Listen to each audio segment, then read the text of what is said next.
Trigger warning. This episode contains descriptions of violence, disturbing themes, and sensitive subject matter that may not be suitable for all listeners. Please use discretion, and if at any time you feel uncomfortable, we encourage you to pause or skip this one. Your well-being always comes first. Morning! Morning. Morning. Morning indeed. And everyone's going to be like, what? What's going on? Wait, I've missed the start. We're on morning already.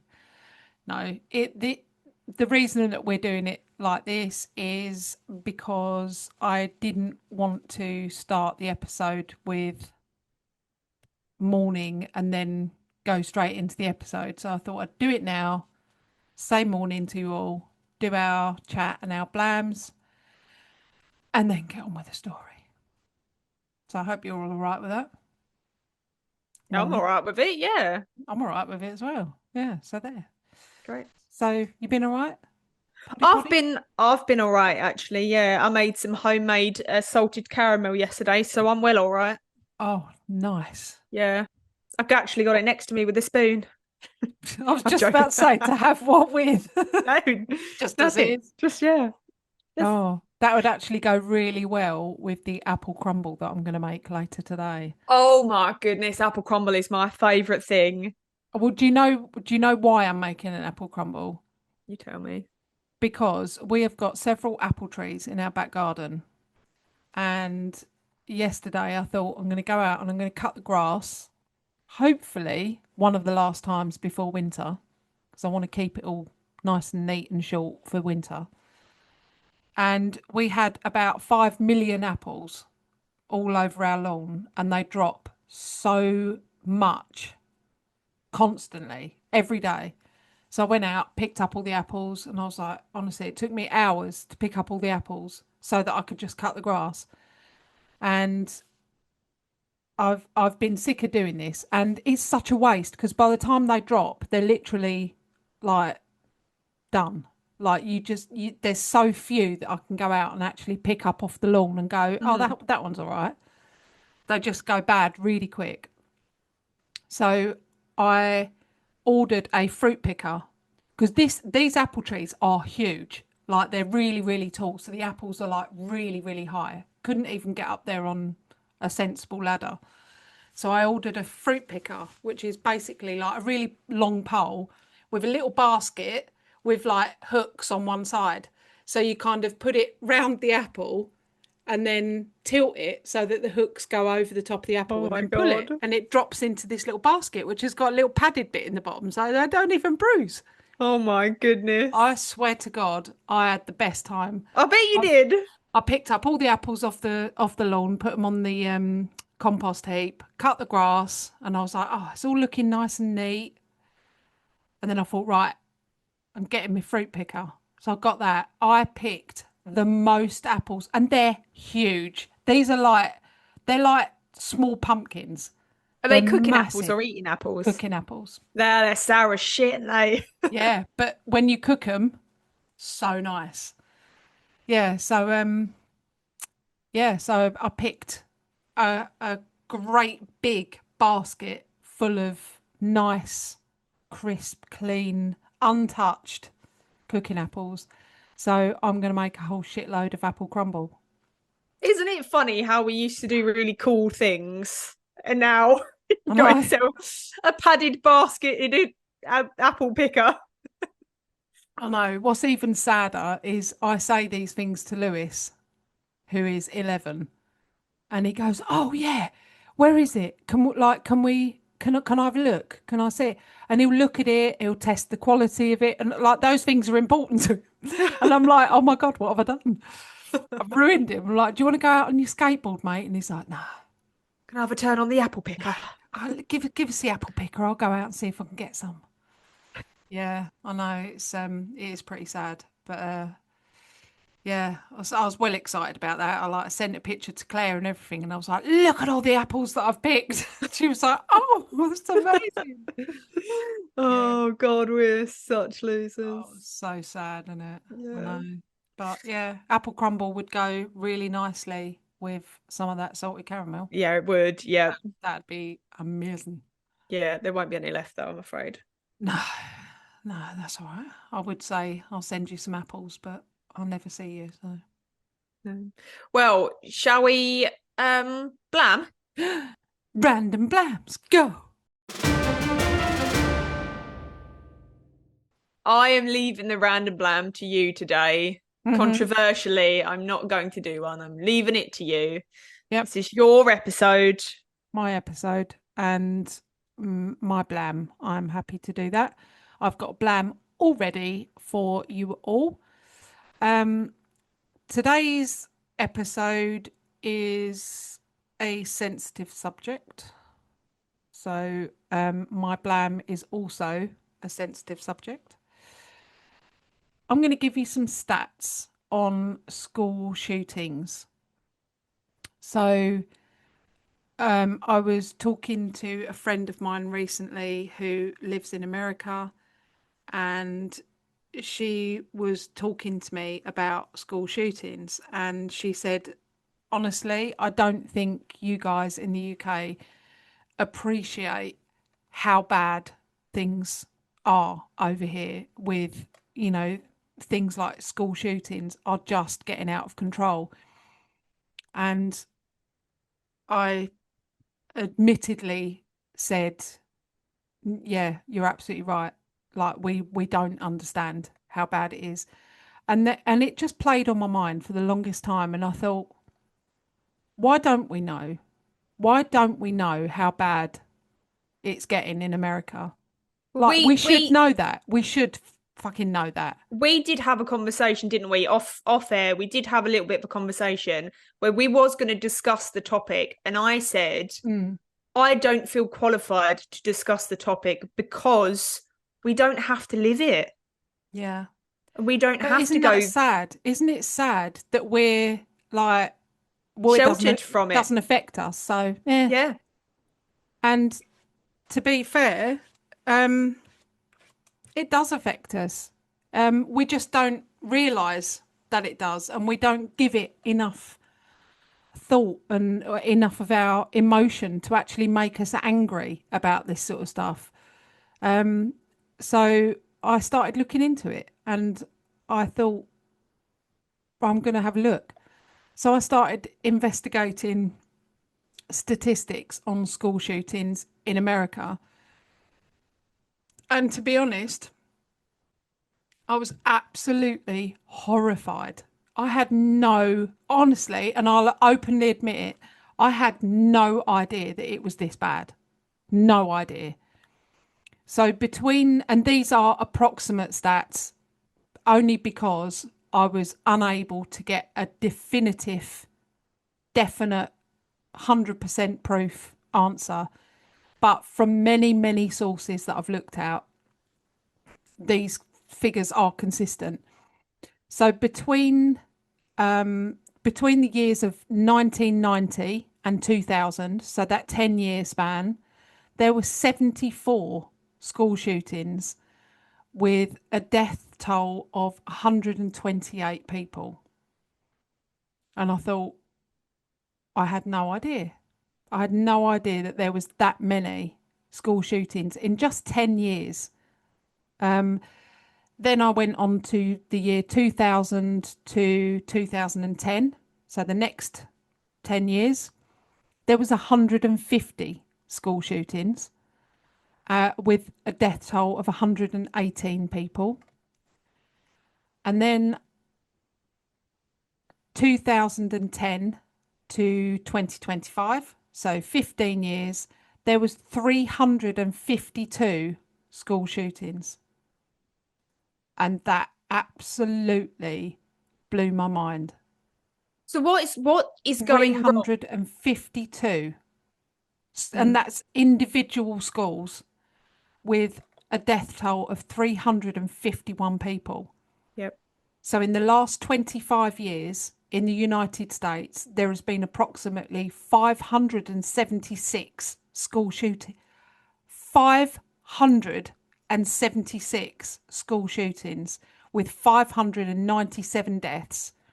And not only that, 844 people were injured, like But it's not even badly that. injured. It's not even that. It's then mentally how that impacts everybody else.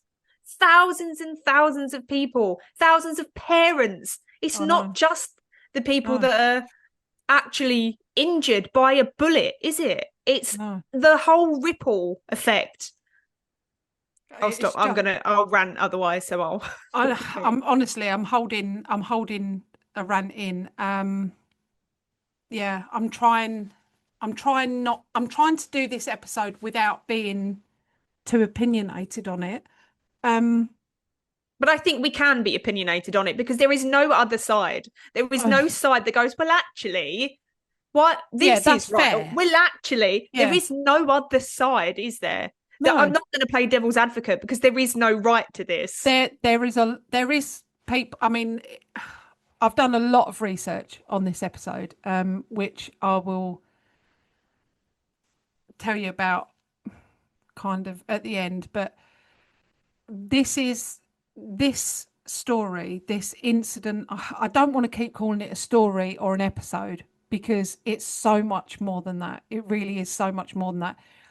But this tragedy is what brought Perplex podcasts into fruition because this, when it happened, it was the first incident that really sunk deep into my soul. It really did. I became absolutely obsessed with it. I read everything that I could find. I watched documentaries when they came out. I searched the internet when I had access to it. Um, it just, it really troubled me. And since then, I have looked at other things and thought, I don't, I've never felt as strongly about a story or an episode as I have about this. Mm-hmm. And it started off my curiosity because everything I looked at and read, nothing solved that feeling for me of Yeah. why would someone do that? What would lead someone to do that? And all the answers I found just never explained it for Mm-hmm. me. It never made, I never got to that point that I wanted to get to where I thought, oh yeah, I get it. I never did, and I never have. All these years on, I still think about it regularly, and I've never got to the point where I've thought, yeah, that makes sense. It's just, it's none of this is okay. None of Yeah. it. Should we end the random lamb? Oh yeah, sorry, yeah, yeah, random blam done. Random ramblings done. Random rambling. No, not random ramblings done. Unfortunately, No. no, but I think random blam done. we'll get through the episode and then we will have a discussion at the Uh-huh. end. Yeah. As hard as that will be for me to bite my tongue. Well, I think just let your tongue go. We're anyone listening to this episode will know what the episode is already before they've listened to it. People are going to know this story, especially if you are a resident in the US. You will know this story. It's a big story. So, without further ado, I'm going to give you the introduction to the episode. It's April 20th, 1999. The sun is shining over Littleton, Colorado. A normal Tuesday morning. Kids are skipping into school, swapping homework answers, planning prom outfits. Nothing out of the ordinary. Nothing to suggest that within minutes, Columbine High School would become the site of one of the most infamous tragedies in modern history. At 11:19 a.m., the first shots ring out. Students think it was a senior prank. It wasn't. Within just under an hour, 13 people will be murdered, more than 20 injured, and America would never look at the high school or safety in the same way again. This is the story of Columbine, a story of two teenagers who turned their rage into horror, of victims whose names must never be forgotten, and of a single day that changed everything.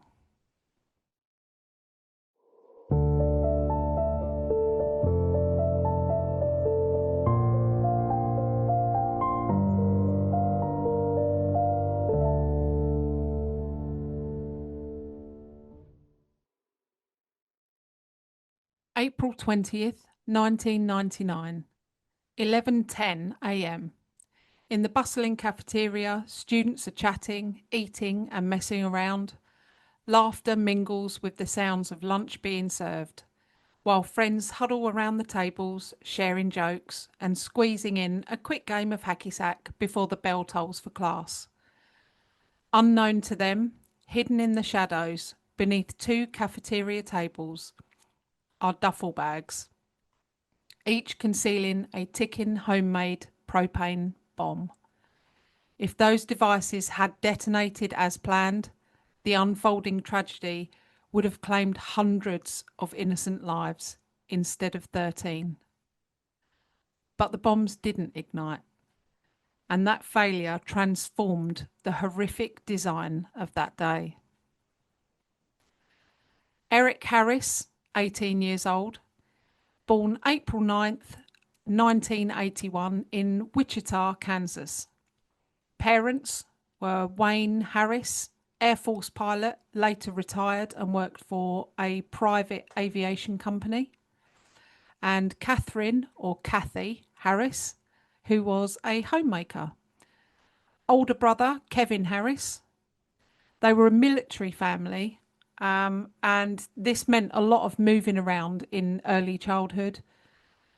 Kansas, Ohio, Michigan, New York, before finally settling in Littleton, Colorado in 1993. The family was described as stable, middle class, and supportive. No reports of abuse or neglect or anything like that. They seemed a happy family. Eric often had to make new friends quickly due to moving around, which may have contributed to social insecurities. Who knows? As a young child, Eric was described as shy, quiet, and polite. Teachers saw him as bright, but somewhat socially awkward. He liked playing video games, he liked sports, he had a fascination with computers really early on in his childhood. He enjoyed soccer, or as we would call it, football, but they have football as something else, so there's a lot of reference to soccer and football and things. But he enjoyed soccer and baseball as a kid, and he played on quite a few local teams. He could be charming and funny around adults, but often struggled fitting in with other children his age. In his teens, he attended Ken Carroll Middle School, and then he went on to Columbine High School. He quickly developed a close friendship with Dylan Klebold. They bonded over being like outsiders, their term. Playing video games together, they shared quite a dark sense of humour. Eric began showing anger issues, superiority complexes, and violent fantasies, much more pronounced than anything that Dylan had or showed. He was known for having a very short temper and a tendency to hold grudges. He had a part-time job at a local pizza place. His co-workers there said he seemed normal, but he would quite often be quite snappy and bad-tempered. In journals and online posts, Eric presented himself as cynical, manipulative, and obsessed with control. Many psychologists later argued that he fit the profile of a clinical psychopath. He had lack of empathy, grandiose self image. I am God, quote, was a phrase that he often wrote in his journals. He was manipulative towards peers and even Dylan. And that was from from many psychologists after the event, unfortunately. He loved violent video games like Doom and even self-built like custom levels for it as well. So he was quite smart with like computer stuff. He was fascinated with military strategy, guns and explosives. In January 1998, Eric and Dylan were arrested for breaking into a van and stealing tools and equipment. Sentenced to a diversion program for first-time offenders. On the surface, Eric did well. He wrote an apology letter and attended anger management and presented himself as reformed. Privately, in his journals, he mocked the program and bragged about fooling the system. His parents were unaware of the depth of his violent fantasies. They saw him as a normal teenager with typical struggles. His dad, Wayne, kept a detailed logbook about Eric's behaviour at one point, and he was quite concerned about him skipping school. He was concerned about Eric's anger, and he showed concerns about the fact that Eric was quite disrespectful sometimes. No evidence his family suspected he was planning anything as extreme as what happened at Columbine. Dylan Bennett Klebold, 17. He was born September 11th, 1981 in Lakewood, Colorado. His parents were Tom Klebold, who was a geophysicist and owned his own real estate business. His mother, Sue Klebold, was a special needs education assistant, and he had an older brother called Byron Klebold. The Klebolds were a liberal, intellectual and loving family, often described as attentive and non-violent. Dylan grew up in an affluent suburban Colorado. The family lived in a comfortable home in Littleton. I've seen their house that they lived in at the time. It's a beautiful house. From a young age, he was described as bright, quiet, and creative. Parents encouraged open discussion and individuality.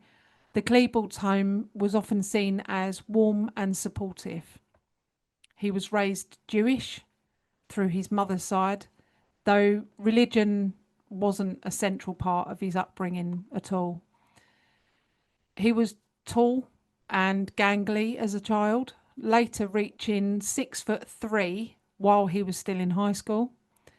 He was shy, socially awkward, and often quite anxious. Dylan struggled with very low self-esteem, frequently feeling overlooked or like he didn't belong. He was widely known to be intelligent, especially with computers. He was placed in CHIPS, which is challenging high intellectual potential students. So he was placed in the CHIPS program in elementary school. He was good at maths, science and technology. With his knack for computers, he even helped set up the school's sound system at one point. He attended Ken Carroll Middle School and then went on to Columbine High School, same as Eric. He actually met Eric Harris in high school. The friendship filled a social gap for Dylan. Eric was confident and controlling, while Dylan was insecure and passive. Dylan was described as Eric's shadow by some of his classmates. He went along with Eric's plans, but also had his own sort of inner turmoil going on. Dylan also worked part time at Blackjack Pizza, where Eric worked. So they both worked there at the same time. Eric was like a shift manager or something, and Dylan was a cook. So he worked in the kitchen making the pizzas. By high school, Dylan showed signs of clinical depression. In his journals, he wrote about self hatred, suicidal thoughts, and feeling invisible. He often expressed a longing for love and connection, but believed no one would ever accept him. He was described as the more emotionally fragile of the two. Unlike Eric's calculated psychopathic tone, Dylan's writings were more poetic, romantic, and despairing. So, as an example, he wrote about wanting to, direct quote, fade away, and also another quote from his diary, find peace in death. He did share Eric's fascination with guns and violence, but often seemed conflicted about actually going through with something.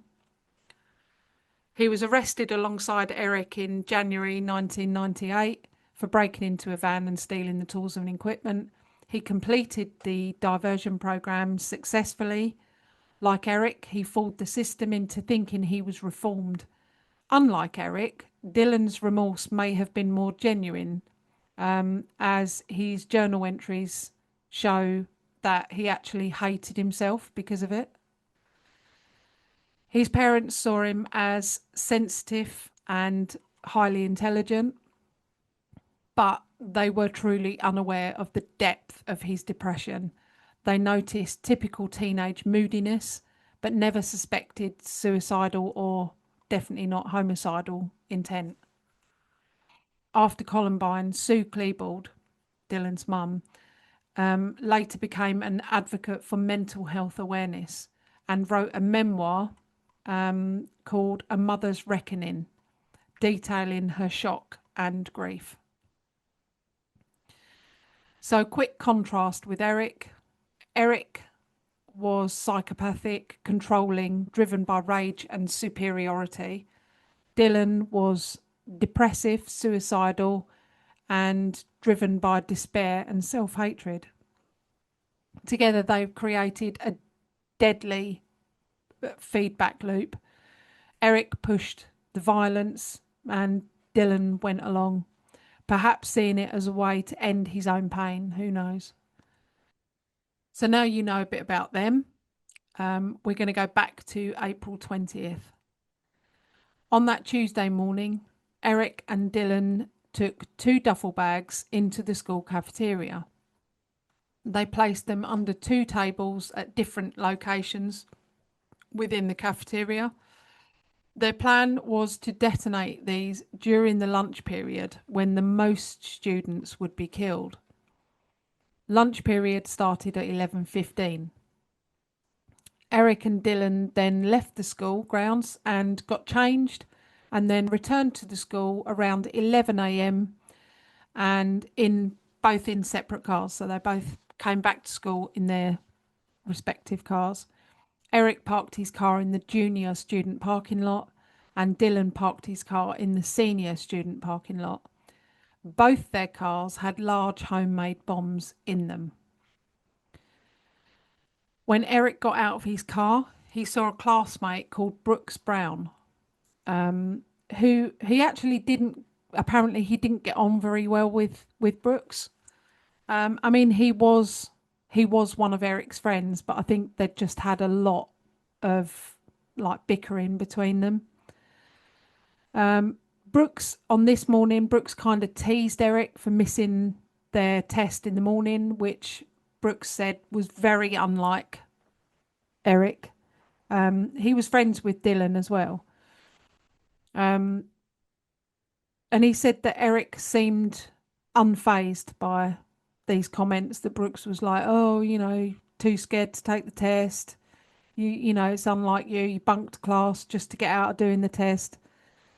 Eric seemed very distracted and a little bit vacant. And Brooke said that Eric just kind of absent-mindedly said, it really doesn't matter anymore.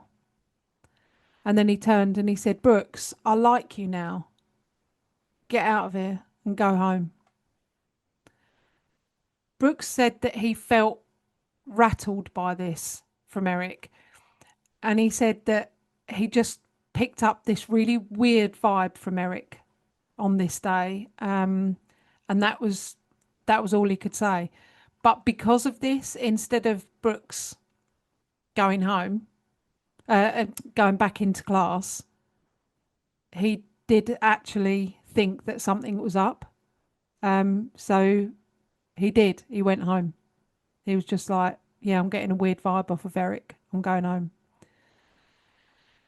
Harris and Klebold armed themselves using straps and webbing to conceal weapons beneath their trench coats.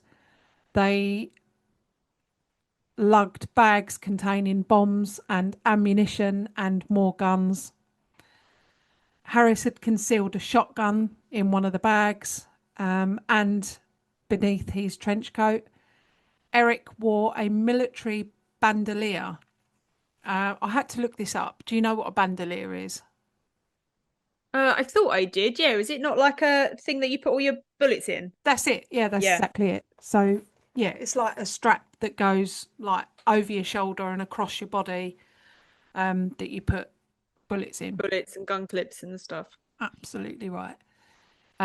So he wore one of those, and he had a white t-shirt on with the inscription "Natural Selection" in black letters, a mantra that he had adopted.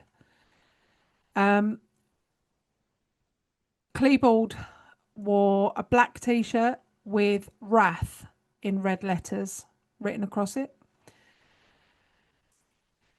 At around 11:17, Eric and Dylan attempted to detonate these bags in the cafeteria. No big boom was heard, and they thought it hasn't worked.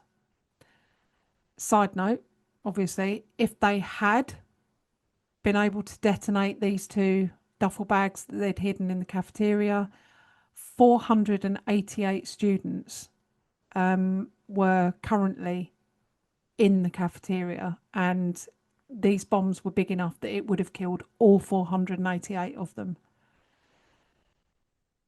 11:19 a.m. outside the school, Dylan threw a pipe bomb which only partially detonated, and everyone that was outside, they did hear it. It was loud enough to hear, but it they kind of looked and they thought it was either some sort of prank like smoke bomb because it smoked a lot and it should have actually exploded.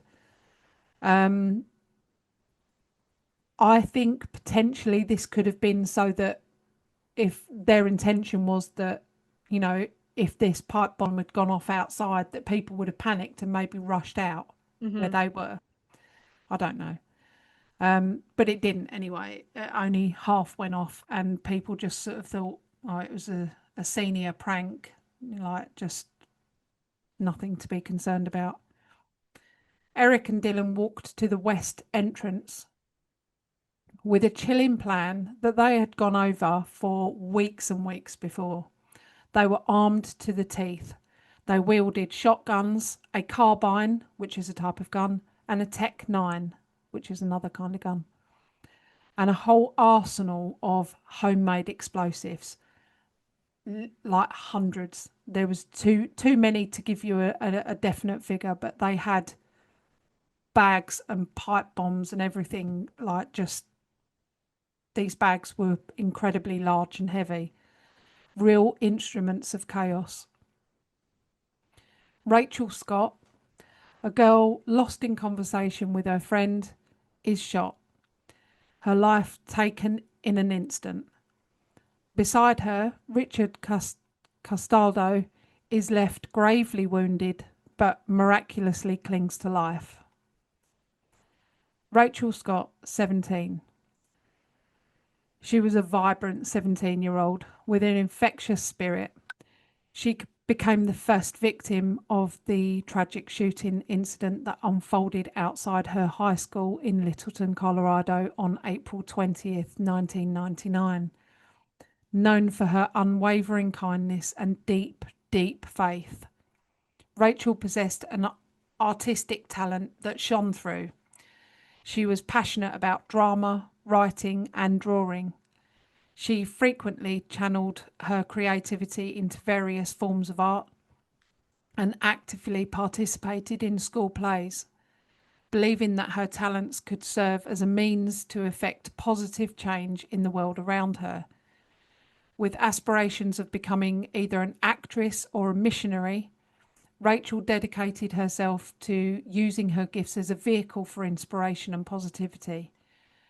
Friends and family remembered her as an outgoing and compassionate individual, always willing to stand up for those who were bullied, often advocating for acceptance and love in the face of cruelty. In the wake of her untimely death, Rachel's story resonated deeply, drawing national attention and leading to the publication of the book Rachel's Tears. This memoir chronicles her life and her profound impact she had on those fortunate enough to know her. Furthermore, it spurred on the creation of Rachel's Challenge movement, which aims to promote kindness, empathy, and a steadfast commitment to creating safe learning environments within schools and communities. Rachel was shot by Eric Harris. She was shot 4 times, once in the chest, once in the left arm, once in the left leg, and the final shot was in her left temple. Richard Castaldo was shot 8 times by both Harris and Klebold, in the chest, in the arm, and in the abdomen. He lay unconscious and would forever be paralysed below the waist.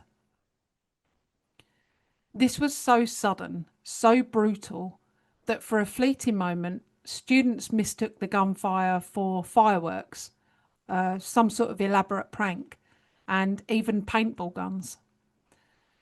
But then the harsh reality dawned as they saw the blood.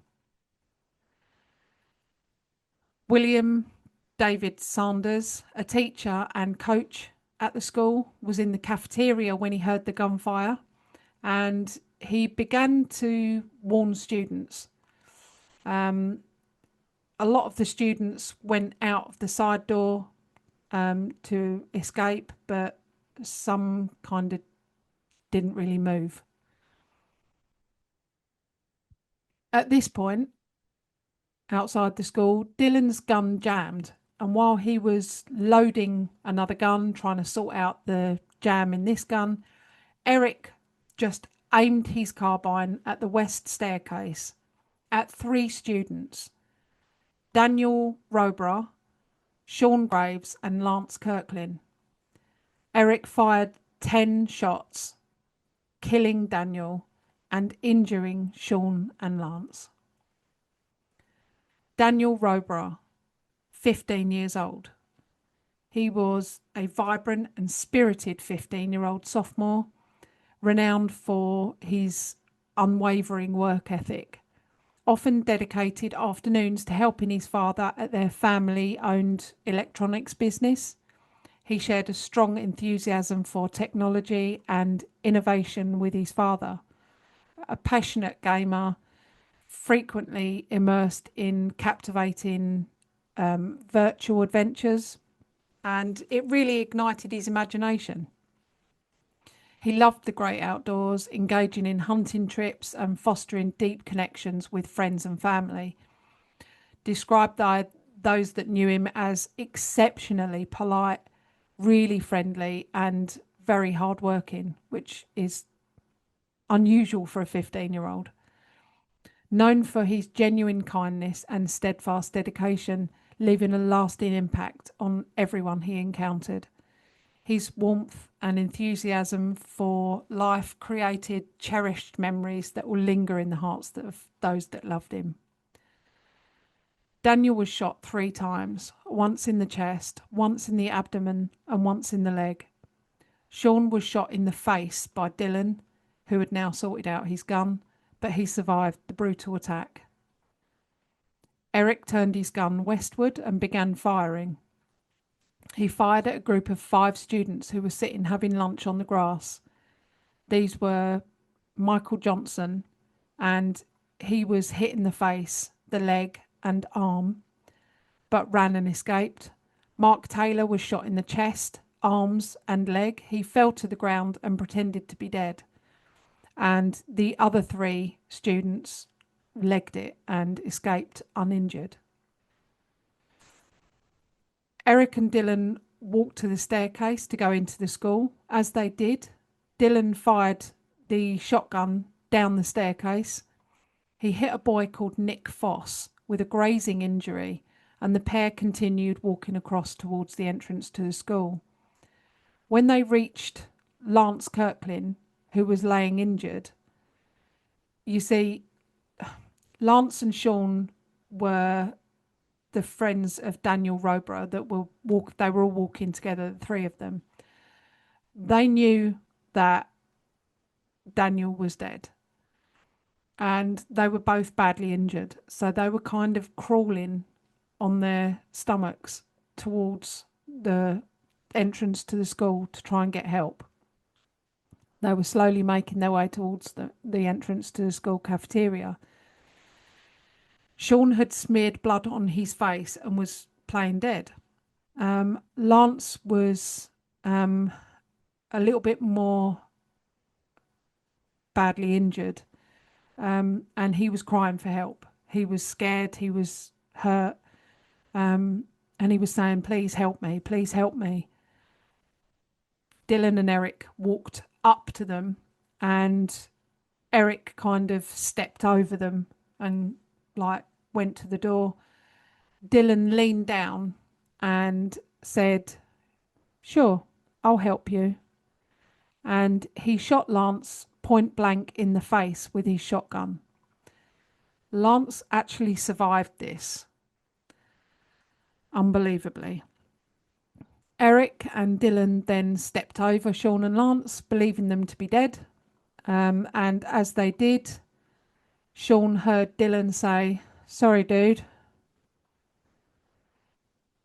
Eric and Dylan enter the school and head to the cafeteria. Dylan goes into the cafeteria mainly to check on the situation with the duffel bag bombs, while Eric kind of remained lurking around on the stairwell, kind of not in the school, but not completely outside. And he stayed there to kind of fire his gun at students that were still outside. As 17-year-old Anne Hochhalter I'm really sorry if I get any of the pronunciations of these names wrong, by the way. Anne tried to make a run for it. She was shot by Eric, and as a result of this was partially paralysed. Dylan comes back out to join Eric, and the pair unleash a hail of bullets across the green. But thank goodness no one else was actually hit by any of the bullets at this time.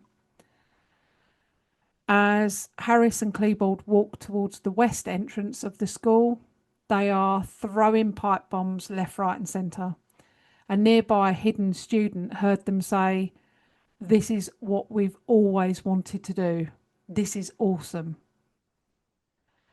Thinking that this was a prank, 2 teachers, Patty Nelson and Brian Anderson, are heading towards the shooters, getting ready to tell them to knock it off, because they believed that it was like bangers, fireworks, something like that. As they approach the west entrance, the evil pair open fire again. They shoot out all the glass of the doors.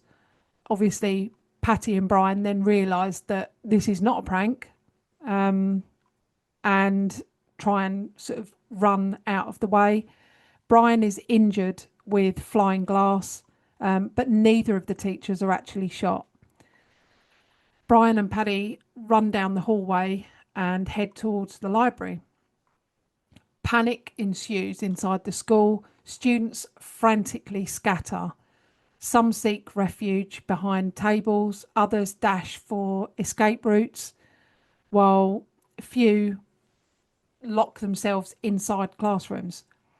The air becomes thick with dread as reports of pipe bombs erupt in the hallways, shrouding the scenes in plumes of smoke. Inside the school cafeteria, Dave Sanders and two custodians, John Curtis and Jay Galatine, initially told students to get under the tables, then sort of start evacuating some students up the staircase leading to the second floor of the school. Dave Sanders then tries to secure as much of the school as he could. Dave and another student were at the end of a hallway where he gestured for students in the library to stay before encountering Harris and Klebold, who approached from the corner of the north hallway. Dave and the student turned and ran in the opposite direction. Harris and Klebold shot at both of them, with Eric hitting Dave Sanders twice in the back and neck. One of the bullets, or some of the bullets, hit Dave's teeth on exit, but they missed the student altogether.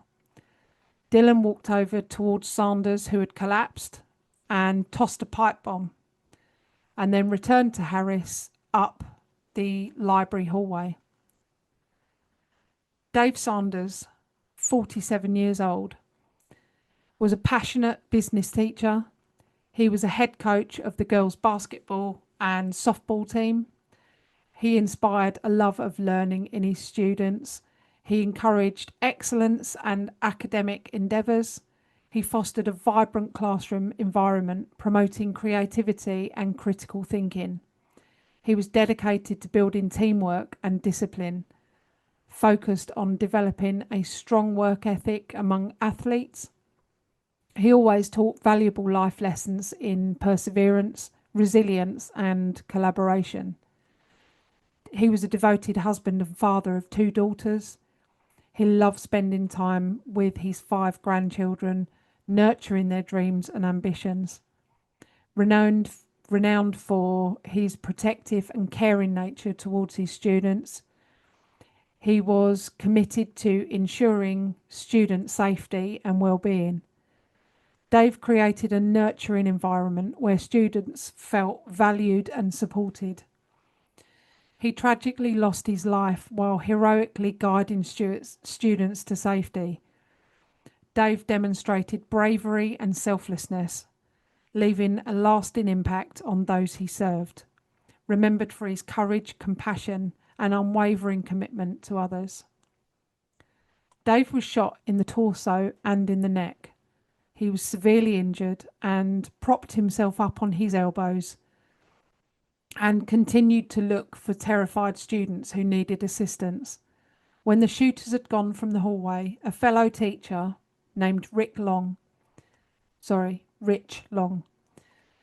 ran to Dave's side and helped him up. He took Dave to a nearby science room where a large group of students had barricaded themselves inside, and they took refuge with them. Trying to stem the bleeding from Dave's injuries, the students made a sign saying "bleeding to death" and pushed it up against the window for the mounting police presence outside to see, in the hope that someone would come and save them all. Unfortunately, this help did not come anywhere near fast enough for Dave Sanders. He bled to death over the next 4 hours, still surrounded by the students he loved, who were tirelessly trying to save him.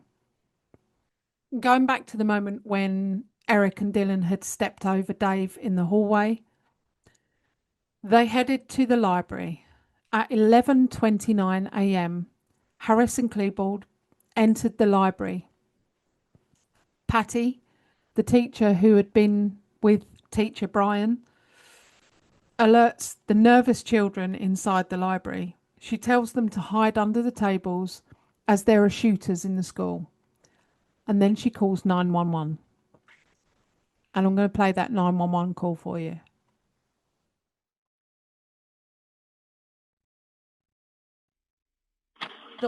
Jefferson County 911. Yes, I am a teacher called at Texas. There is a student here with a gun. He has shot out a window. I believe one student got shot in I've been Columbine High School. I don't know what's in my shoulder. If it was just to be a tool. Okay, is anybody get injured, man? Okay. And the school is in a panic, and I'm in the library. I got, like, you understand? The table tipped. Under the table. Take this training, and let's see just, try to take all the, we need please, can we? Okay, we're getting them there. Please, yes. Who is the student, ma'am? I did not know it was a student. Okay. I saw a student, I thought I was holding it on. Okay. I was on holding, I saw a gun. I said, what's going on out there? And he said, oh, it's probably something different. I said, it's probably a joke. I said, well, I don't think that's a good idea. No, walking out, I think you didn't damn. What was going on? He turned the gun straight at us and cried. And my God, the window went out. And the kid standing there with me. And I think he got hit.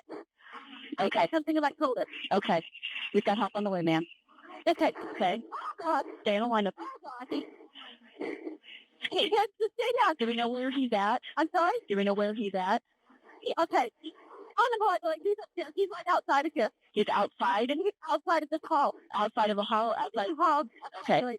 There are a lot of things going off there. Smoke, like, smoke is, like, coming into this room. Okay. I've got the kids under the table here. I don't know what's happening in the rest of the building. Both think I see it and you know, but I don't know. I'm sure someone has to be calling 911. Yes, we got a lot of people on. Okay. I just want you to stay in the line with me. We need to know what's going on. Okay. Okay. I'm on the floor. Okay. You've got the kids. And I've got every student in the library on the floor. Oh my God. Is there any way you can lock the doors? Smoke is coming in and I'm a little bit. The gun is right outside the library door. Okay. I don't think I'm going to go out there. Okay. You're not calling me. Can I tell me? Okay. We got it. Okay. They're going to go to the door to shut the door. Okay. I've got the kids on the floor. I got all the kids in the library on the floor. We have paramedics, we have fire, and we have police en route. Okay, sir? Okay. Okay. Yes. Yeah. Is there any way you can block the door so no one can get in? I do not. Okay. I guess I can try to go, but he's right outside that door. I'm afraid to go to the door. That's okay. That's where he is. I'm not going to go there. Okay. That's okay. Okay. I told the kids to get on the floor. I told them to get under the table. All of the children are on the floor under the table.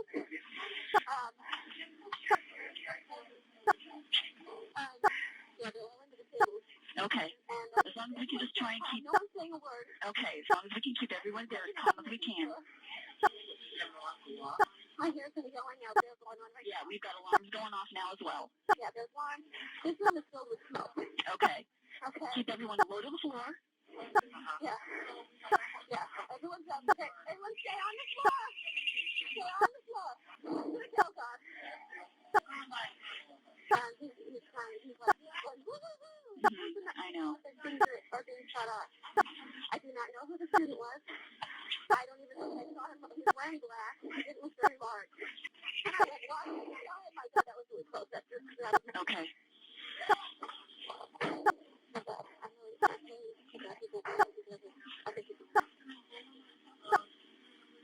What's your name, ma'am?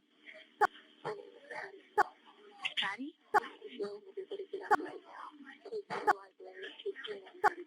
Okay. I have him in the library. She didn't see the lady that I have in the library on the phone. Okay, try and keep as many people down as we can. Okay. Do you know who he is? Okay.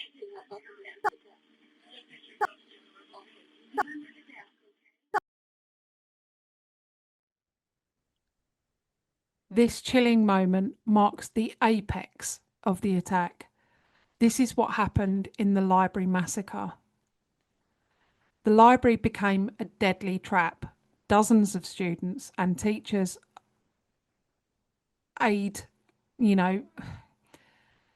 cower beneath the desks in the library.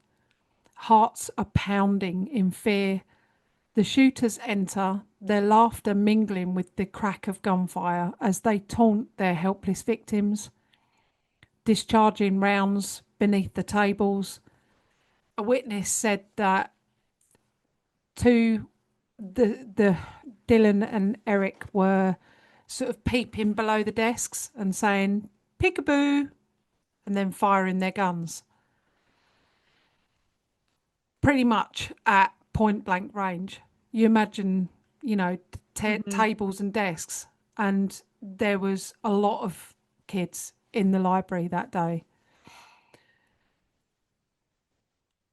Kyle Velasquez, sorry if I pronounced that wrong, 16 years old. He was a freshman at Columbine High School. He lost his life during the heartbreaking event in the library. He started high school with hopes of making new friends and experiencing all kinds of new exciting things. After suffering a stroke as a baby, Kyle had quite severe learning disabilities. He experienced mild physical limitations. He demonstrated extraordinary resilience and determination. Embraced by a loving family who celebrated his unique talents. He had intense interest in computers and technology. He enjoyed hands-on activities, tinkering with gadgets and creating imaginative projects. He was known for his gentle nature and his really sweet disposition. A cherished friend, recognised for his unwavering loyalty, remembered for kindness and compassion, brought immense joy to the lives of family and peers, leaving a lasting impact on their hearts. Dylan Klebold shot Kyle once in his back and once in the head, and Kyle died instantly. Steve Curnow, 14 years old, the youngest victim of a heartbreaking massacre in the library. He was a bright freshman. He was well liked and actively involved. A dedicated athlete, Stephen poured countless hours into honing his skills on the field, constantly striving to improve and support his teammates. A fervent fan of the Star Wars franchise, he immersed himself in reenactments and animated discussions, bringing the universe to life for those around him. He dreamed of soaring through the skies as a Navy pilot, fueled by a desire for adventure and service. A vibrant and uplifting individual, Stephen possessed a unique ability to brighten any room he entered. He was cherished for his warmth and humour, often spreading laughter and encouragement to those in need. His infectious energy had a remarkable way of revitalising crowds and inspiring others to embrace positivity. A beloved figure amongst his friends and classmates, Stephen presented a source of joy and support. His tragic absence has created profound emotional voids, leaving a lasting impact on the community that continues to mourn the loss of his spirited personality. Right as Dylan Klebold shot and killed Kyle, Eric pointed his gun under the table and shot Stephen in the neck, killing him immediately. Eric and Dylan shouted for everyone to stand up. No one did. They then said, quote, "Anybody with a white hat or sports emblem is dead." End quote. White hats referred to the jocks of the school, which apparently Eric and Dylan hated the most. The students under the tables who were wearing white baseball caps quickly removed them and hid them. the evil duo settled their guns and ammo bags down, and Dylan took off his coat. Like they knew they had people trapped, so they wanted to get comfy so that they could enjoy it. Dylan Klebold fired his shotgun at a nearby table, injuring 3 students. These were Patrick Ireland, Daniel Steepleton, and Mackay Hall. They began randomly sticking their guns under tables and shooting. When one girl was badly injured, she whimpered and cried out in pain. Eric shouted, quote, "Quit your bitching," end quote. Then he peered under the table where Cassie Bernal was and went, "Peekaboo." Then, allegedly, and there has been debate about this, and that's the only reason why I say allegedly, but I'm not going to get into that. He said to her, "Do you believe in God?" To which she said, "Yes." Then, while still holding his shotgun one-handed, he shot her in the head, and this killed her instantly. Cassie Bernal, 17, was known for her enthusiastic and warm personality, actively involved in her youth group and regularly attended church. She built strong friendships and found comfort in her faith. She experienced a rebellious phase in her early teenage years while seeking to understand her identity. She underwent a significant transformation by deepening her spiritual connection, gaining a sense of purpose and direction. Her story serves as a source of inspiration due to her demonstrative faith. Her life and beliefs were memorialized in the book, She Said Yes. And there's a bit more to this, which actually I think some of us will enjoy. See, when Eric shot poor Cassie, the shotgun recoiled so badly and it smashed him in the face. And this then broke his nose. Eric was heard saying Dylan was heard calling across to Eric and said, "Why'd you do that?" Eric's nose was now pissing blood everywhere. Isaiah Scholes, 18. He was an 18-year-old African-American senior. On the brink of his high school graduation, he faced a tragic end in the very library that had once served as his sanctuary. For countless students, this was a space that was a sanctuary for them, and it had now just been tainted by violence. In the weeks leading up to this heartbreaking incident, Isaiah had been the target of racial slurs. With dreams of studying music and carving out a career as sound engineer, Isaiah's passion for his interest was both evident and inspiring. He immersed himself in the world of sound, intrigued by its possibilities.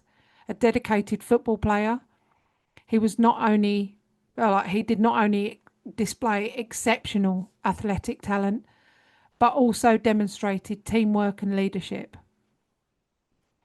earning the respect and admiration of his peers. Friends fondly remember Isaiah not only for his abilities on the field, but for his kind-hearted nature, infectious humour, and steadfast support.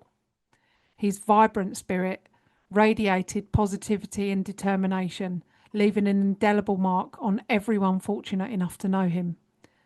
Isaiah's potential was a bright flame, tragically extinguished before it could fully illuminate the world.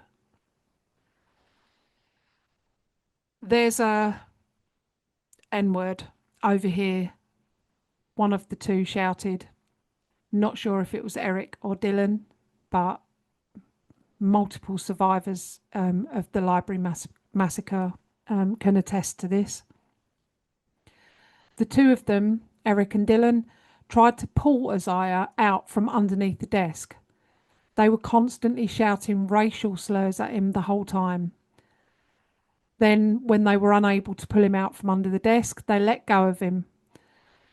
They both pointed their guns under the table. Eric shot Isaiah in the chest and killed him. Although Isaiah was shot in the chest and not in the head, Dylan was reported to shout, quote, "I didn't know black brains could fly that far." And the two of them laughed. Dylan had shot his gun under the same table at the same time, shooting Isaiah's good friend, Matthew Ketcher. Matthew Ketcher, who was only 16 years old. He was killed in the library, a place he loved for peace, studying, and diving into new stories through books. As an honour roll student and dedicated football player, Matthew stood out not for his grades, or not just for his grades, I should say, but also for his skills on the field. He was known for being a warm and generous person with his friends, who appreciated his readiness to help out or share some encouraging words. People often remembered his infectious sense of humour, which could brighten any room and lift everyone's spirits.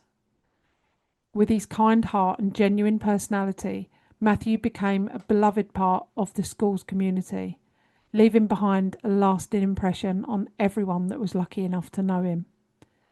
His loss hits hard, leaving behind a web of fond memories and a legacy of kindness that will stand forever. Matt was shot in the stomach. Another boy who was under the same table and in the same friendship group as Isaiah and Matt said he watched in horror as Isaiah was shot and killed, and then he saw Matt slumped next to him with gun smoke pouring from a wound in his stomach. This boy was Craig Scott. Craig Scott is the younger brother of Rachel Scott, who had been the first person to be shot and killed outside the school, not even an hour earlier. Obviously, Craig was unaware that his sister had already passed away by this point.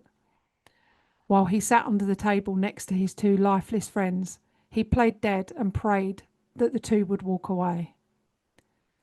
Eric then stood up and yelled out, "Who's ready to die next?" The pair stomped around the library, causing havoc. Eric tried to push over one of the large bookcases, but was only actually able to knock off a few books. Dylan was howling and shouting like a madman. Eric was firing his gun around randomly, injuring many of the students that were in the library that day. Both of them were lighting and throwing pipe bombs. Dylan Klebold shot off a round at a table nearest to him, hitting and injuring 17-year-old Mark Kitgan in the head and shoulder. He then turned towards the table to his left and fired, injuring 18-year-olds Lisa Kreutz, Lauren Townsend and Valine Schnur with the same shotgun blast. Klebold then moved towards the same table he'd fired several shots and fired more shots with the Tech 9, and this killed one of these 18-year-olds called Lauren Townsend. Lauren Townsend, 18 years old. As a senior at her high school, she held the esteemed position of co-captain of the girls' varsity volleyball team, where her leadership and athleticism shone brightly. A proud member of the National Honor Society, Lauren consistently demonstrated her commitment to both academic excellence and community service. Known for her compassionate spirit, Lauren was a passionate animal lover who embraced a vegetarian lifestyle, reflecting her deep respect for all living beings. Her dedication to her studies was unwavering, earning her straight A grades throughout her whole high school career. A testament to her hard work and intellect. Lauren had ambitious plans for the future, planning to attend a college in San Diego to pursue a degree in biology. Driven by her desire to make a positive impact on the field of science, friends and family described her as funny, thoughtful, and incredibly talented, with a radiant personality. Her absence leaves an irreplaceable void in the hearts of those that knew her. Lauren was shot multiple times by Dylan, and then Eric took some shots at her too, but by this time she was already deceased. Lauren had gunshot wounds to her head, arms, legs and torso, around 9 gunshots in total. Lauren had been sitting comforting her friend Valine Schnur. Lauren had put her arms around Valine and was whispering words of comfort to her when the gun had been stuck in their faces. When Dylan started firing and Lauren was killed, 4 of the 5 girls under that table were hit. Valine was one of them. As well as being badly injured by Klebold's flying bullets, Valine had just seen her best friend murdered right before her eyes. She couldn't take it anymore. She began to scream, "Oh my God, oh my God." Klebold then crouched down and said, "Do you believe in God?" To which Valine said, "Yes, I do." Dylan smirked and said, quote, "Why? God is gay." End quote. As he did this, he was reloading his gun. Valine had to prepare herself to die. But Dylan simply stood up and walked away. Harris approached another table where 2 girls were hiding. He bent down and looked at them and dismissed them, quoting, "Pathetic." He then moved to another table where he fired, injuring 16-year-olds Nicole Nolan and John Tomlin. Nicole was hit 9 times by these bullets, but she survived. John moved out from under the table. Klebold shot him repeatedly. John turned to Klebold and said, "Haven't you done enough?" Dylan laughed and answered, "You think we've done enough?" And then shot John in the head, killing him instantly. John Tomlin, 16. He was a bright and spirited 16-year-old junior student, renowned for his warm heart and adventurous spirit. John effortlessly balanced his academic pursuits with a part-time job at a local nursery, where he found profound joy in nurturing the young. His infectious enthusiasm for the outdoors often led him on exhilarating weekend hikes and camping trips with friends, where he would passionately share his extensive knowledge of nature and the wonders of the natural world. As an enthusiastic member of his church youth group, John devoted countless hours to community service, showcasing a deep commitment to uplifting those in need, with a strong sense of duty and unwavering desire to make meaningful difference. He aspired to serve his country by enlisting in the military following his high school graduation. John was planning to take his girlfriend to the prom, but sadly he would never live to experience his prom nor his graduation or any other rites of passage. Sadly for some students, there had not been enough room under tables to hide, so they had huddled beside the desks. One of these students was Kelly Fleming. She was huddled beside the desk where John Tomlin had just been murdered and fallen right in front of her. Eric walked over to look at John and saw Kelly sitting there beside the desk. He raised his gun and shot her in the back, killing her immediately. Kelly Fleming, 16. She was a bright, talented 16-year-old sophomore. Just recently, she had made a courageous decision to transfer to Columbine High School, where she was beginning to carve out her own space amidst the new classmates. Renowned for her fervent passion for writing, Kelly flourished in the art of crafting poetry and short stories. She nurtured a dream of becoming a published author, aspiring to touch the hearts of others with the beauty of her words and the depth of her creativity. She actually started writing her own autobiography, so she started writing about herself and her life so far. But sadly, That book was never to be finished. A friend of Dylan's was in the library too that day. His name was John Savage. When their eyes met, John nervously said to Dylan, "What are you doing?" Dylan replied, "Oh, just killing people." John said, "Are you going to kill me?" "What?" Dylan said. John repeated this question.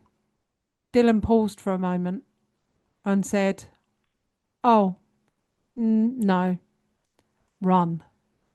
So John got up and ran as fast as he could out of the library and out of the school. And then the massacre continued. Eric pointed his gun under another table and shot. He hit the hand and ear of a young boy called Daniel Mauser. Daniel shoved the chair that was under the table and whacked Eric in the legs. Eric then bent down, looked at Daniel, pointed his gun at the centre of Daniel's face and fired, obviously killing Daniel instantly. Daniel Mauser, 15 years old. He was a sophomore and he was an honours student whose intellect sparked brightly. He was not only distinguished by his academic achievements, but he was also a key member of the debate team, where his sharp wit and persuasive debating skills captivated audiences, a truly compassionate soul. Daniel harboured a profound love for animals, dedicating many weekends to volunteering at local animal shelters. There he enhanced the lives of both the animals in need and the visitors who came to see them. His passion for politics and current events shone through in animated discussions with his friends, where he often engaged others with thought-provoking insights and an insatiable curiosity for the world around him. Fondly remembered by his peers and teachers alike, Daniel was celebrated for his brilliant mind, quick humour and inquisitive nature. A young man bursting with potential, whose journey was just at the beginning. His presence not only brought joy, but also inspired those within his community, leaving an indelible mark that will resonate for years to come. The evil duo returned to random firing again, injuring many, many more students. They were shouting angry slurs and taunting the children with their guns, asking them whether they thought they should live or die, shouting about how much they hated the jocks and how they were going to kill every single last jock in the school. Dylan took a shot at one boy, killing him instantly with one shot. This was 17-year-old Corey DePuta. Corey was the last victim senselessly taken from us in the library during that tragic incident. Just days shy of celebrating his 18th birthday, he was filled with anticipation for the exciting new chapter that awaited him. A dedicated senior in high school, Corey had unwavering passion for fishing, hunting, and exploring the natural wonders around him, often spending weekends immersed in the tranquility of camping trips with friends and family. With dreams of enlisting in the Marines after graduation, he was fueled by a deep sense of duty and profound desire to serve his country honourably. Loved and respected by his peers, Corey was known for his dependable nature, infectious quick wit, and steadfast loyalty. Always the first to lend a helping hand or share a hearty laugh. His absence leaves a gaping void, not only for those who cherished him, but also resonating through the community that he held so dear. Then, at 11:36, Eric and Dylan left the library and returned to the cafeteria to check on those bombs. They tried to detonate them again, but again, they failed. So they headed to the science room and started a fire. This fire was no big deal, and one of the teachers that had been hiding nearby after they left, he kind of came out and just extinguished the fire fairly quickly. Then at 12 p.m, they arrived back in the library. Most of the students that could escape had. The police shot out the windows in the library. Eric and Dylan both fired back, and nobody was injured, both on the police side or in the library, during this exchange. By 12:08 p.m, both Eric and Dylan had both killed themselves. Eric Harris was sat down with his back to a bookshelf and fired the shotgun through the roof of his mouth. Dylan Klebold went down on his knees and shot himself in the left temple with his Tech 9. Apparently, they were heard shouting 1, 2, 3 in unison just before a loud boom.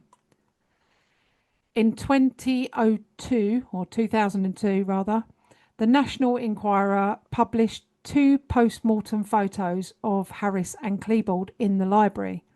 Klebold's gun was underneath his body and so unseen in the photo, leading to speculation that Harris had actually shot Klebold before killing himself. However, some of Klebold's blood was on Harris's legs, suggesting that he had fallen onto Harris after Harris had already killed himself. Also, just before shooting himself, Klebold lit a Molotov cocktail on a nearby table, underneath which Patrick Ireland was lying, which caused the tabletop to momentarily catch fire. Underneath the scorched film, there was a piece of Eric Harris's brain matter, suggesting that Harris had shot himself by this point. Patrick Ireland had regained and lost consciousness several times after being shot by Dylan Klebold. He was paralysed on his right side, and he crawled to the library windows, where live on television at 2:38 p.m, he stretched out the window, intending to fall into the arms of 2 SWAT team members standing on the roof of an emergency vehicle. But instead of falling directly onto the vehicle's roof in a pool of blood, this became known, or Patrick became known as the boy in the window. The 2 SWAT team members, John Kramer and John Ramonic, I don't know how to pronounce that, were later criticised for allowing Patrick Ireland to drop more than 7 feet, whilst appearing to actually do nothing to try and sort of catch him or save him. He could have been lowered safely or safer to break his fall a bit. At 2:15 p.m, this was when the students had placed the sign in the window, the one that I told you about earlier, for Dave Sanders, saying 1 bleeding to death, in order to alert police and medical personnel of Dave Sanders' location in the science room. Police initially feared that this was a ruse by the shooters. So it wasn't, I don't know, it didn't seem like it was taken as a priority. A shirt was also tied to a doorknob. At 2:30 p.m, this was spotted. And by 2:40, SWAT officers evacuated the room of students and called for paramedics. By 3 o'clock, the SWAT officers had moved Sanders to a storage room, which was more easily accessible. As they did, a paramedic arrived and found that Sanders had no pulse. He had died of his injuries in a storage room before he could receive any medical care. He was the only teacher to die during the shooting. At 4:30 p.m, the school was declared safe. At 5:30 p.m, additional officers were called in, as more explosives were found in the parking lot and on the roof. By 6:15, officials had found bombs in Dylan Klebold's car in the parking lot that was set to detonate the gas tank. and that is it. So I think we should have a discussion before I do a closing statement and tell you about the books that I've got. Okay. Okay. What's your take on it? It was really difficult to sit and listen to, I'm not gonna lie, because at every point it just angered me. Yeah. And I've got some questions as well, because Okay, good. it was so, to me, it just seemed so senseless. Absolutely. So in terms of like the planning of the shooting and things like that, like they obviously sat down together and planned it, but for what Extensively. reason? What reason did they give that they wanted to Well, go into that school and shoot the students? ultimately, it seems like revenge. But there are tapes on, like, as in video camcorder tapes that exist, but for the longest time the authorities said we're not going to release those tapes for the sake of, you know, the victims and everyone that was affected by the horrors that happened at Columbine. I waited because I really want to hear those tapes. I want to see them, I want to hear them, as well as millions, if not billions, of people around the world are feeling the same, I'm sure. But those tapes are still unavailable. I do, however, have the transcripts for them. I haven't read all of them yet. I've read some of them. I need to just check my sources because there's a lot of information out there and people are like, that's not true. That's been created by AI or whatever. Yeah. So I need to check the sources, but possibly, you know, do a further blam on it in the future. Maybe, you know, we can go through these transcripts if they turn out to be correct. But from what I've read, it just seems to be nothing more than revenge on people that they think wronged them. And there's a lot of blame from Eric and Dylan with, you know, we've been excluded, which actually brings me on to this book. I don't know if you can see that. I'll get it to focus on it. So this is Dylan this Klebold. is, yeah, so having read through the journals of both Dylan and Eric, they're very angry. Oh my God, so angry. At what? Why? Pretty much everything other than them. So Eric is definitely more angry than Dylan. Comes across as being sad. And there's just flickers of like anger and rage and all that. And he's like, I'm so fucking angry. I fucking hate these people. And, you know, I hate the jocks and, you know, blah, blah, blah. But Eric just seems angry all the time. He just seems very blamey. Yeah, I mean, he's literally blaming everyone. He's blaming people that go over to America from Iraq and Iran. He's saying, you know, love it or leave it. If you don't love our country, then fuck off. Then he goes into blaming his family and his parents. A lot of their journals is like to-do lists for the massacre. things that they want to get for it, different guns, different movies that they want to watch, different music that they want to listen to. Dylan's just, honestly, Dylan's just comes across as just really sad.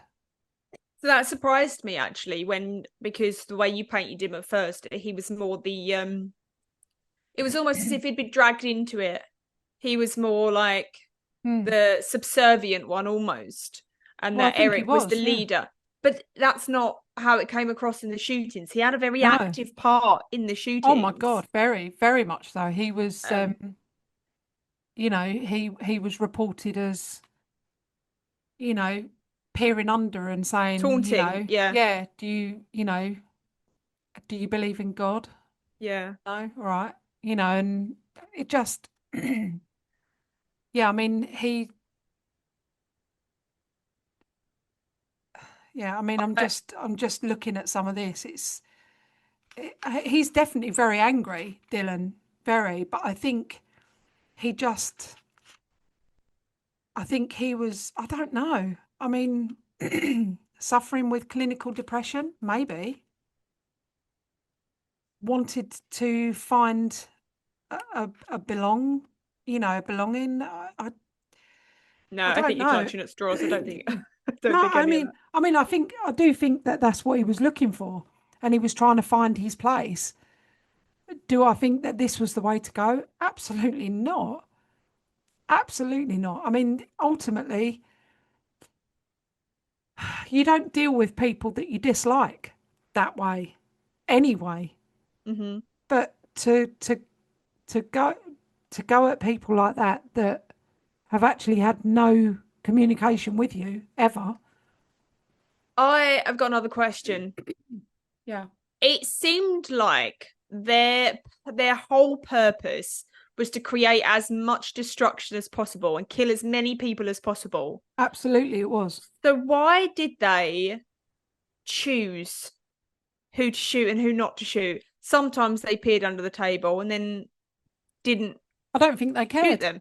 I don't think they cared. I think they put everybody in the high school in one bubble.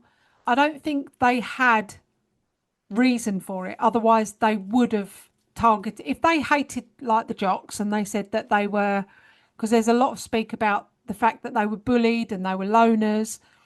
And I've read a massive amount from people that knew them, worked with them, went to school with them, that all said they absolutely weren't loners. Yeah. They had a lot of friends. They weren't shut out of anything. Like, that's bullshit. So I do think that there was a lot of it. Jealousy, it sounds like. Yeah, jealousy. And also, I think that they wanted to be infamous killers. Yeah. I have read in the diaries, people are going to talk about us for centuries. So And why did they I'm want to sorry kill that they did. themselves then? Because I think that was them taking the control of, you know, we're going to do this, we're going to kill as many people. They knew they weren't stupid. They actually weren't stupid. They knew that the whole world was going to hate them and they didn't want to be a part of that. They wanted to go out being infamous. And I think they were like, we'll do as much damage as we can, you know, kill as many people as we can, and then go out in a blaze of glory. So they went about killing in this room, killing in that room, killing in that room, and then they decided to go back to the library and then to shoot themselves. At what point did they decide to end that massacre? Because there were still students in the school that they could have gone and they could have carried that destruction on for longer. I'm not sure that they found them, and I think they knew that they were aware that Their there was time was like up. a mountain police outside. Okay. Like, there was hundreds of police outside, great big SWAT team vehicles and all that. So I think they thought they knew that they were going to kill themselves because they'd already made these basement tapes, these videos, and they were saying, you know, by the time you watch this will be Yeah. dead. So that was part of the plan. And I Okay. think they maybe felt a little bit panicked of like, you know, we're going to get caught and then we're going to get taken to Won't prison. have And the that's not what we want. opportunity to, yeah. Yeah, we want to be able, they didn't want to live being hated. They wanted to go out being like infamous and, you know, badass. Right. Which Another unfortunately question. they didn't. Where did they get the guns, and how and where were they making the pipe bombs? Because there were hundreds of bombs. I'm glad you asked. How and where did they get the guns? They actually had people at work and older people that were in school that they were friends with, even though they were outcasts and they didn't have any friends, that bought them for them. So were they registered guns? Absolutely not. Right. They just knew people that were able to get them. And again, in their journals, there is parts in there which I might have actually. There you go. I shall read you an excerpt that refers to this. I'd like to thank. Oh God, I can't see it. I'd like to thank you. I'd like to make a thank you. This is Dylan Klebold writing this. I'd like to make a thank you to Mark John Doe and Phil John Doe. I hope you don't get fucked. We used them. They had no clue. So they're basically referring to their friends that they say had no idea about what they were going to do, but they'd got them guns.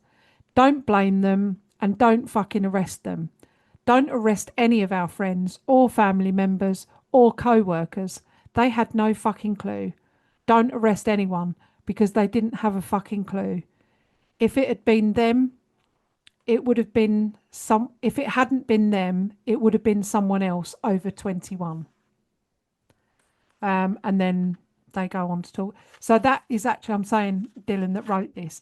This is actually excerpts from the basement tapes. So this Right. is them talking to the camera. Eric says, I'm sorry I have so much rage, but you put it on me. And he's talking to his father, talking to his family. So yeah, as far as guns go, they asked their friends, they asked co-workers that they were friends with to obtain the guns for them. So just so I can understand, which I'll Yeah. never understand, how do you go into a shop and buy a gun but not register it? The honest answer to that is I don't know. I don't Okay. know. Maybe they were registered to them. Maybe they didn't go into a shop. Maybe they just knew people that had access to buying guns. Because apparently there is a lot of that going on in America. A lot of people have guns that are not registered because they're able to just get these guns. Well, that just goes to show if you don't register your gun, there's a reason for that, isn't there? You Yeah. don't want it traced back to you. Exactly. Um, Exactly.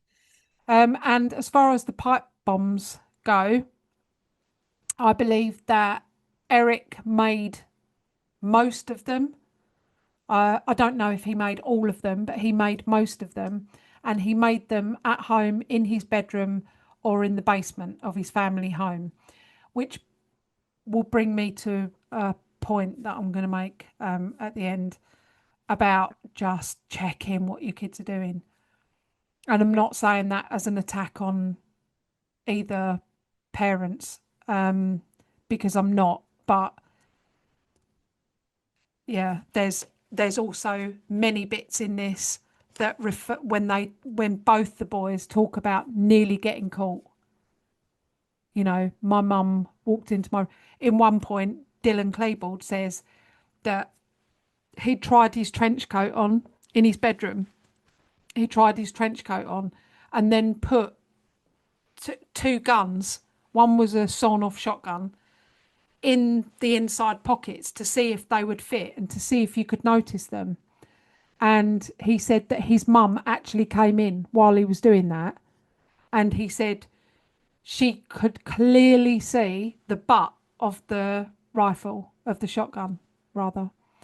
And he said he thought at that point that he was like done for. And she apparently just put it down to she thought it was like a BB gun. Right. If only. If only. You mentioned about the boy in the window, the Patrick. Patrick, yeah. Just what happened? He crawled out the window. Yeah, so he was laying in and out of consciousness in the library. Then, when Eric and Dylan had come back into the library, the police shot out the windows in the library because by that point, people from the library had escaped and got out to the police. So they'd obviously said they were killing everyone in the library, they were in the library, blah, blah, blah. The police then shot out the windows and Patrick had then regained consciousness. This is how I understand it to be. And he was going to try and, he was partially paralysed. So he was going to try and slide out from laying on the ground of the library, slide out and then be caught by the officers. But he kind of fell out the window and dropped onto the roof of the emergency vehicle that they'd driven up underneath. Because I looked it up because I wanted to see what was going on. There's pictures of two SWAT men pulling him out. Yeah. So do they then just literally pull him out and let him flop? Yeah. Yeah. Yeah. Yeah. Yeah. It's yeah, I mean it's just hideous. The amount of children that were paralysed or well, this is what I said, isn't it? You know, at the beginning in your blam, when you said there was this many victims, and then this many victims, but every single person in that school was a victim, whether they were shot at or not. And then all of their parents post traumatic stress. Absolutely. You're Every never time there's go... a new news alert, their parents must be like, "Oh my god, oh my god," because their parents, you know, their parents could have grandchildren now. Well, a lot of their parents do. As a survivor of a school shooting, how are you going to send your child into school and feel okay about that? I know. Honestly, I mean, well, the answer is you don't. You don't send your children into school and feel okay about it. You would be living in terror. I mean, this is nothing. Thankfully, it's nothing as bad anywhere near like this. But the fear, when we went to pick Jessie up from high school, and we got a text message from Jess. Oh no, we got a phone call from Jess in school, and she said our school's gone on lockdown, and we were about to go and pick her up from school at the end of the day. She said, "We're all on lockdown. We've all been put in the assembly hall, and we've been told not to call home, not to contact home, to just wait, and we'd be told, you know, eventually what's what." And we were like, "Well, what is what?" And she said, "Oh, apparently we're all on lockdown because two men were on the school grounds with machetes." Oh my God. We were terrified, absolutely terrified. And then, you know, she was like, "I'm not being told that I can't phone home and tell you what's happening." We were like, "Absolutely. Yeah. If something like that happens, yeah, phone us." But yeah, and then it ended up, you know, all being sorted out. But it was terrifying. I can't even begin to imagine how terrifying it must be for parents, grandparents of children attending school in America. It must be absolutely terrifying. Yeah. Well, I think you should do your Wrap end it. bit. All right.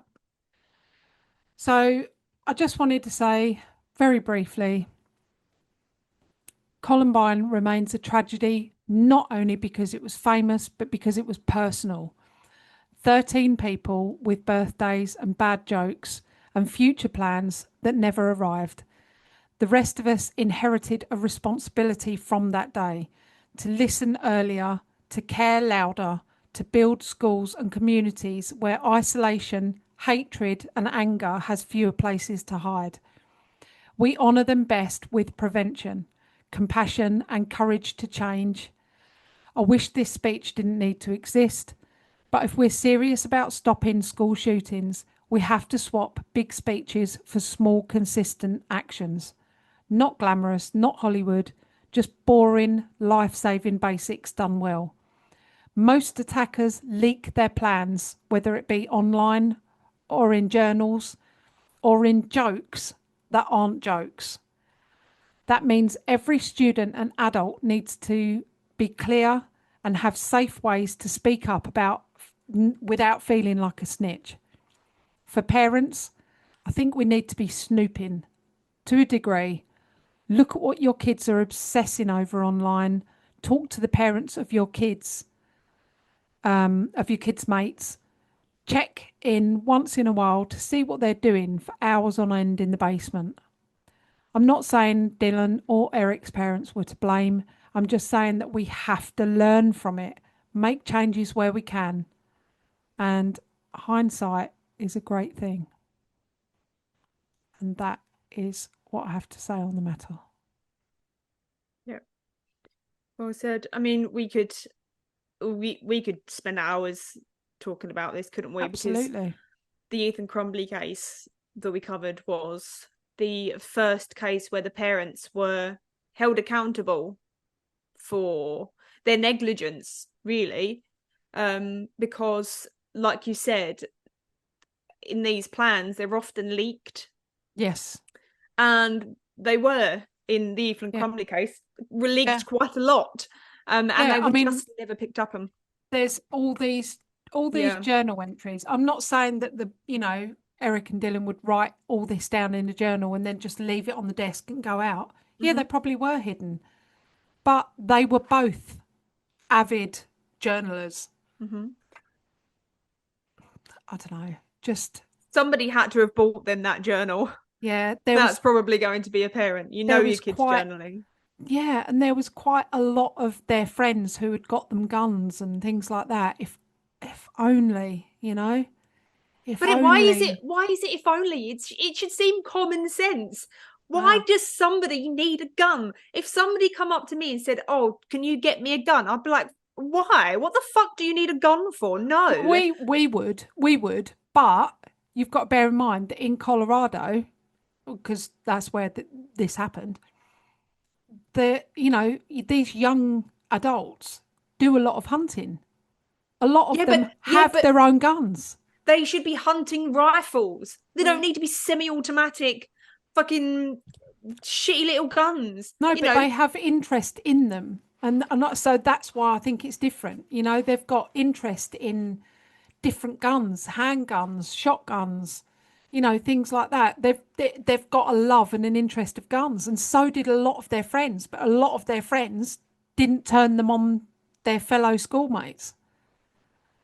I think it's less unusual for them than it is for us. Because if someone said, "Oh, can you get me a gun?" we'd be like, "What?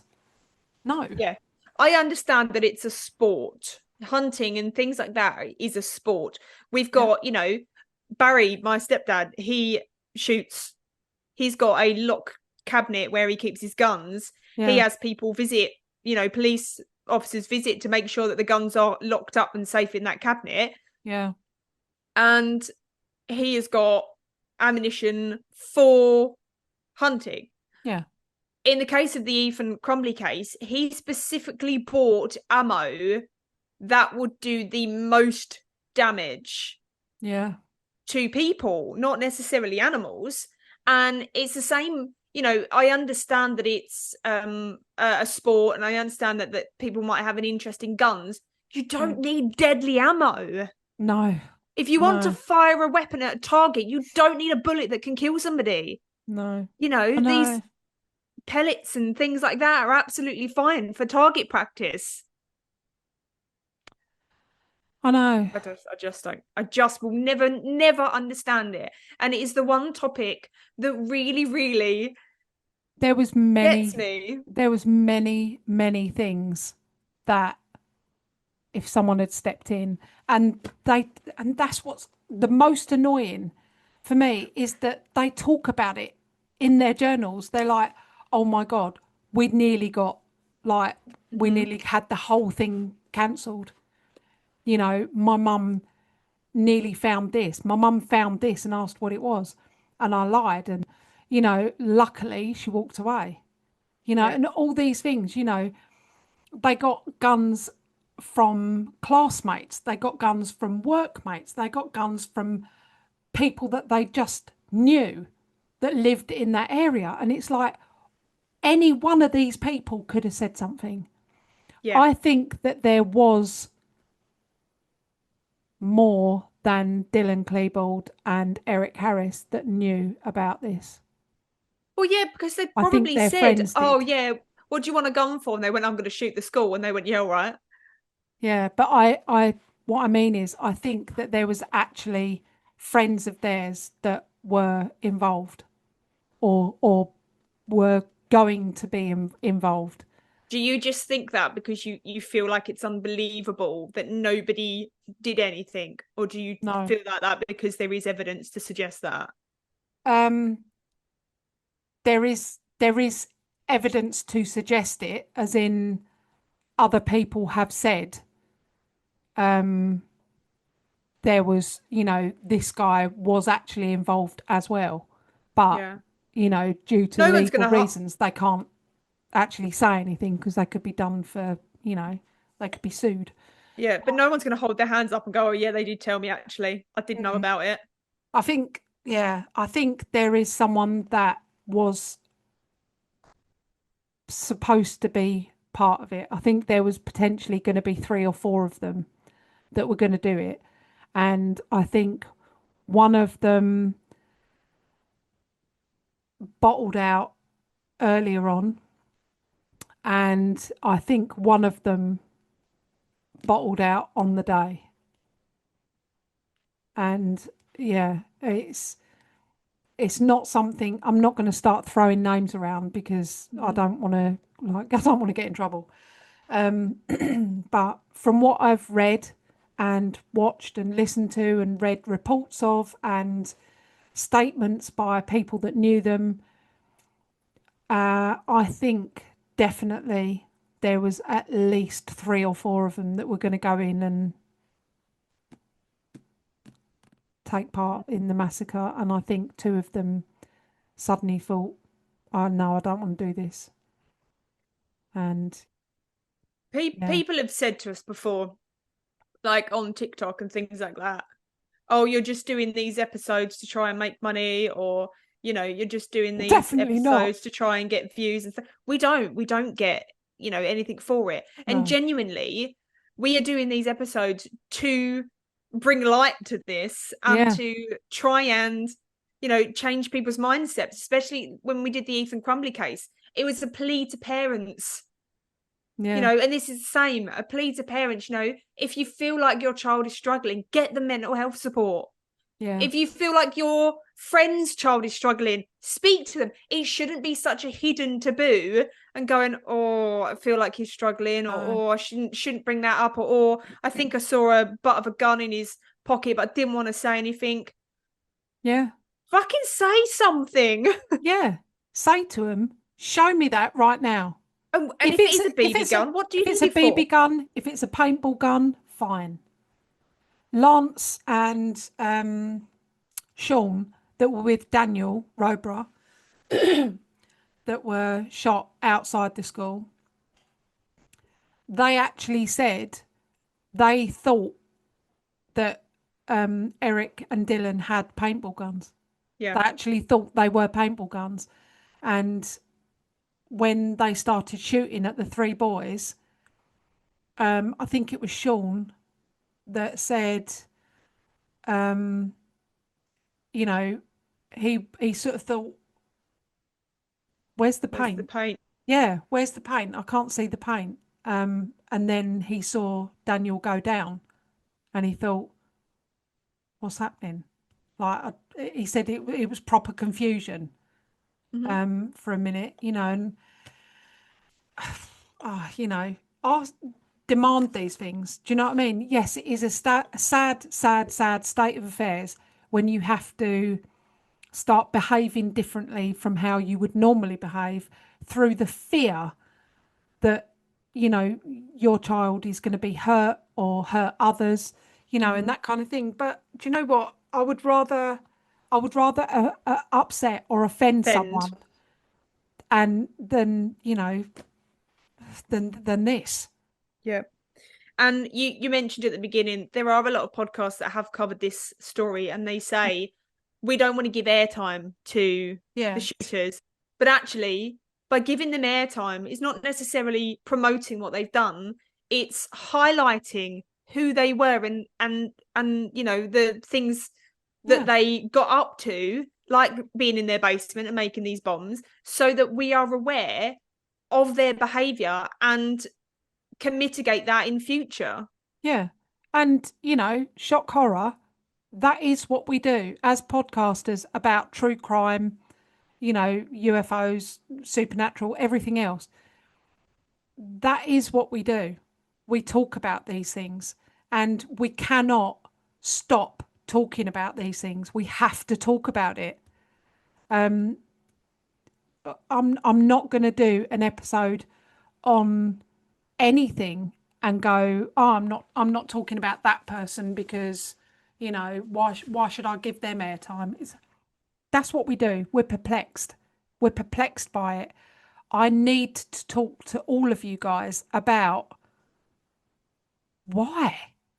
Yeah. Why would you do that? And what do you think? And I want to know your views on it, and I want to know why you think this happened and what led to it, in the very hope that we can all get a better understanding and see these things, see what's happening, and stop it happening in the future.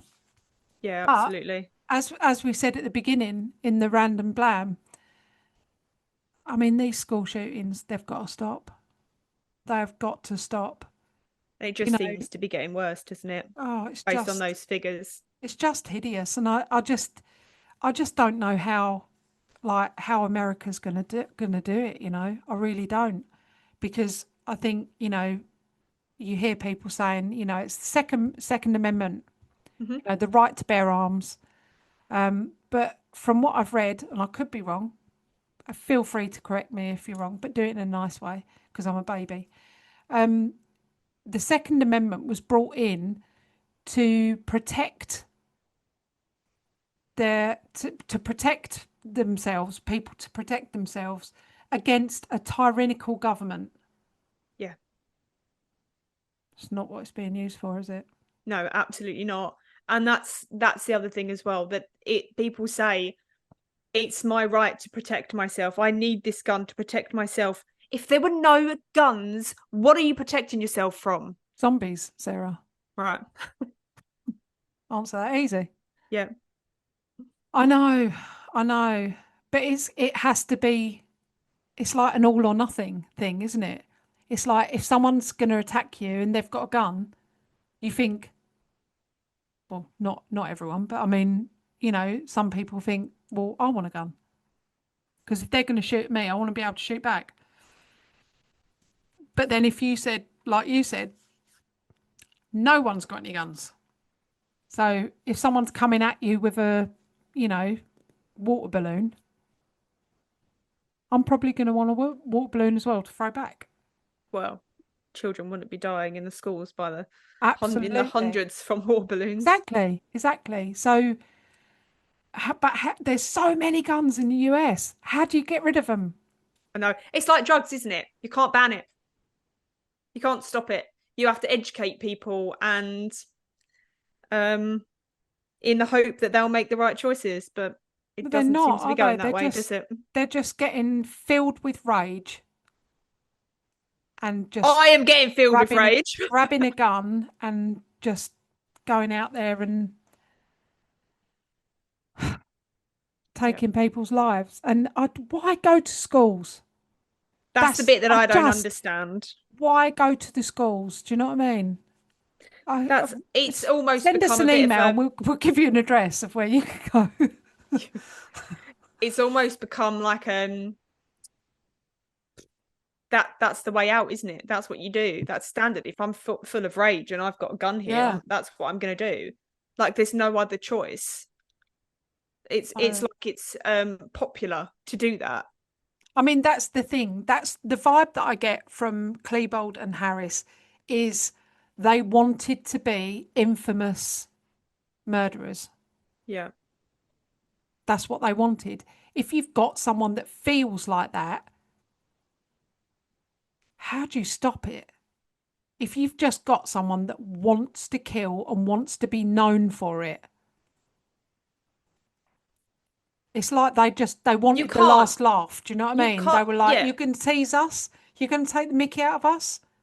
We'll see who's got the last laugh when you're all grovelling and terrified under the tables. Yeah. And we're shooting you. I understand that if people want to kill, there isn't much you can do to stop it. But you can stop it on such a grand level. Like if they didn't have those guns, but perhaps they would have just had those pipe bombs. When they went in there with their plan, those pipe bombs did not go off. No, therefore, they also nobody would have died. Well, Eric said because they had knives with them, and apparently in the library, Eric was heard saying something like, "We haven't started cutting people up yet," or something like that. Let's do that. But then it never actually happened. No, but again, if they didn't have the guns and they went in there armed with knives, that is so much easier to disarm than a gun. And it's that could have they would have been stopped well before. Do you know what it is? The number that they stopped at. It's so cowardly. It's so cowardly. 100%. Yeah. You know, I don't have the brain power to argue with people, so I don't, because I'm not able to think things through quick enough, or certainly nowadays, to actually argue with someone. So I don't argue with people. And that's what I think it's like for them. They were unable to argue and make their point. So they thought, I'll just point a gun and squeeze. And then that problem goes away. And then we'll get respect. And it's like, no, you don't get respect doing that. No. That's Well, thank you for bringing the episode. That is all right. I've waited. I know it's been on the cards for ages. Oh my God, since I mean, that, like I said earlier, it's what brought Perplexed podcast into existence, because it's just the first case that I thought, I just don't understand. I just don't. And I was absolutely obsessed with it. So I feel like, that's been a long time coming, and I'm glad that we've been able to do it. For all our listeners, I just wanted to quickly mention, not so much, I know I've spoken a lot about the journals of, but the other book is Rachel's Tears. Oh, can't see that. Yeah, I see. Yeah. Yeah, it's a book that I've had for many years, actually. Very, very sad. Oh, I've just dropped the bookmark now. But yeah, it's all about Rachel and everything that she stood for. And yeah, there is one bit, actually, sorry, just had my memory jogged. Something that Rachel wrote in her journal, which was just really, well, upsetting, but just strange that she should write this. She wrote, "What if you were to die today? What would happen to you? Where would you go? Tomorrow is not a promise, but a chance. It may never be for you. After death, what then? Where will you spend eternity? Will you have eternal life with our loving Father, or will you be ripped from the arms of your Saviour, Jesus Christ? Eternity is in your hands. Change it. And that apparently was written like days or weeks before she was murdered. But yeah. So there you Okay. go. Thank Well, you thank you all very very much. much for being part of this episode and allowing me to do it. And if you've got any thoughts, I would love to hear about what you guys think. Yeah, I'm certain this episode will get some backlash. Oh, I'm sure it will. Because I'm that's what sure it happens. will. But yeah. Okay, well, All right. I'll see you next time, I guess. Yeah. See you all next time. Bye. Bye.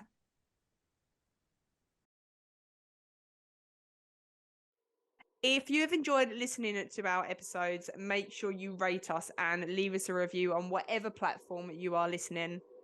We absolutely love hearing from you guys. So you can also help support our show by donating to our Buy Me a Coffee link. We will make sure that you get a massive shout out and a big thank you in our next week's episode. You can also follow us on social media at Perplexed Podcasts. We're on Facebook, Instagram, and if you want to see more videos and blooper reels, subscribe to our TikTok and YouTube channels. You can also email us your stories at perplexedpodcasts@gmail.com. And you can find all the relevant links in the episode descriptions. Thanks for listening.